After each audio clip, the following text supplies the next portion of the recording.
Joy. And this is Ron. And today we have another episode of TaxSmart Cafe's Business Catch Up. Today we are with Alvin Reyes of Yifan Badminton Centre. Hello. Hi Alvin. Kamusta? Kamusta? For our interview, if you are new to this channel or to this page, just hit like and follow us. Of course. Okay, let's kick off the interview. So my first question to our guest, Alvin is an investor. So my first question is, what was your first investment experience? So in 2013, I met with my mentor, John Rodriguez, and I bought my first house here in Melbourne. So that's 8 years ago 8 years now, ago. and that has done really well. It's almost doubled in price, and I've never had issues with tenancy, so that's very lucky. The one that owns Care. Yes, Care Builders Group, and his passion is helping young people, starters in buying their first home, and then subsequent investment properties. Sounds good. Considering him as your first mentor as well, or do you have another inspiration or mentor? What are the important things, I guess, that you learned from that? I guess he is my first mentor, the one I look up to the most when it comes to investment in real estate. The most important thing I learned from him is buy when you can and repeat the process. Okay. My follow-up question for that is, if you have to do your investment again, are you going to do it differently? Yeah. With your investment experience? I guess I started quite late. I started when I was 32. So maybe I would have started in my 20s. That would have made the market work hard for me, I guess. But no regrets. Definitely. So Alvin, if there's one quote or saying that you live your life by, what would that be and why? This one, I believe, is from Warren Buffett. He said, if you don't find a way to make money in your sleep, you will work until you die. Oh. Yeah, it's a good quote. The passive income is it? Yes. So my next question, Joy, for Alvin is, what are the common questions you get from the future investors like beginning investors, they just don't know where to begin, and I guess it's a matter of asking the right questions. Most people, given the opportunity, I think they would, especially in real estate. But I guess they don't know that it is possible. That it is possible to buy more than one. It is possible to get, like yesterday, we got our 8th property. Congratulations. And that it's possible to retire in your 30s.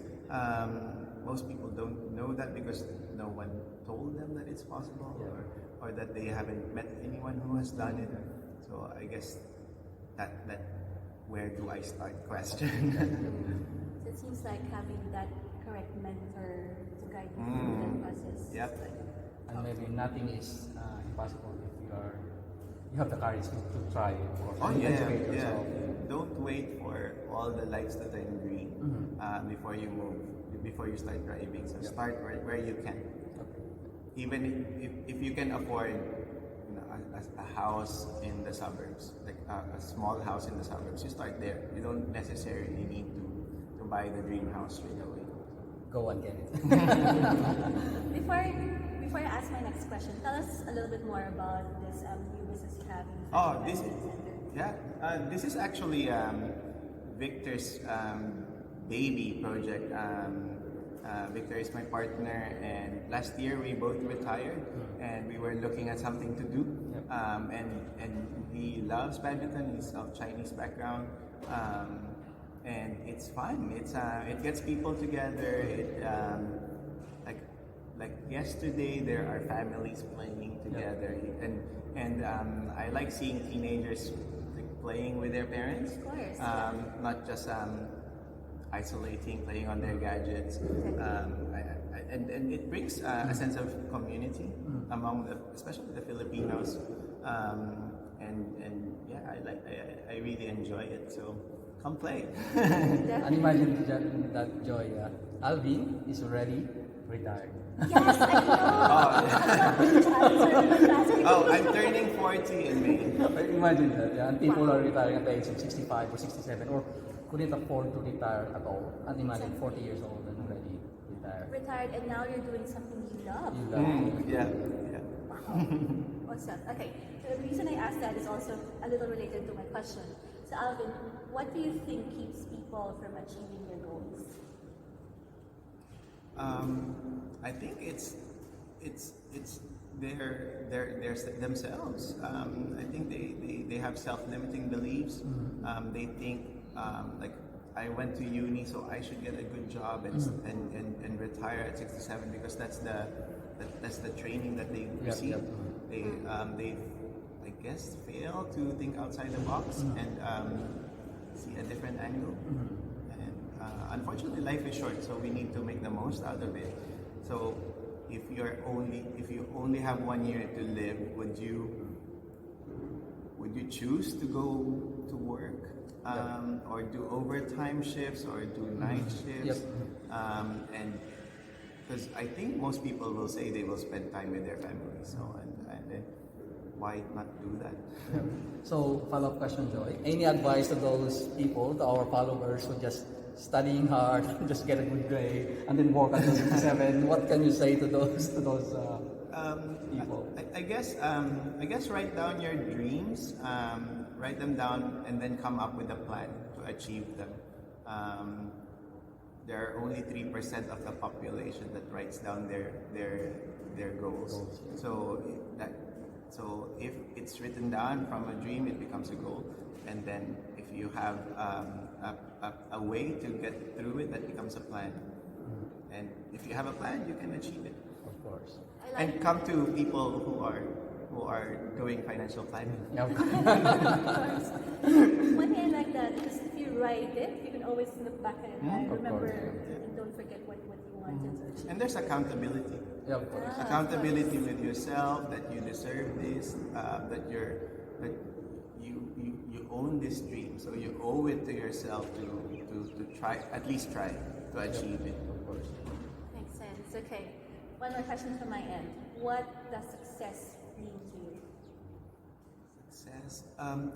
Success is I guess the freedom to do what you're passionate about doing, without having to answer to anyone. I'm not saying be irresponsible, but like the freedom to not have to set an alarm. Yep. I enjoy that. The freedom to have siestas every day. Yep. I really enjoy doing that. The freedom to talk to people when I want to go on a holiday if I choose to. It's that flexibility, I guess, when you still can, not when you're super old. No offense to super old people. But I really love that. It's not about the amount of money that you have. It's about the freedom. The freedom that you do what you love. It's like a financial freedom. Yeah, that's it. I think that's. Any questions? That's all. Well done. So we're Salamat. thankful, Alvin, for inviting us here at Yifan Badminton Centre. And you can come also here and play with us. Of Play with Alvin. Okay, cool. And as you always say, Rob, Save tax legally and be smart be with smart with TaxSmart Cafe. Cafe. Thank you. Bye bye. Thank you.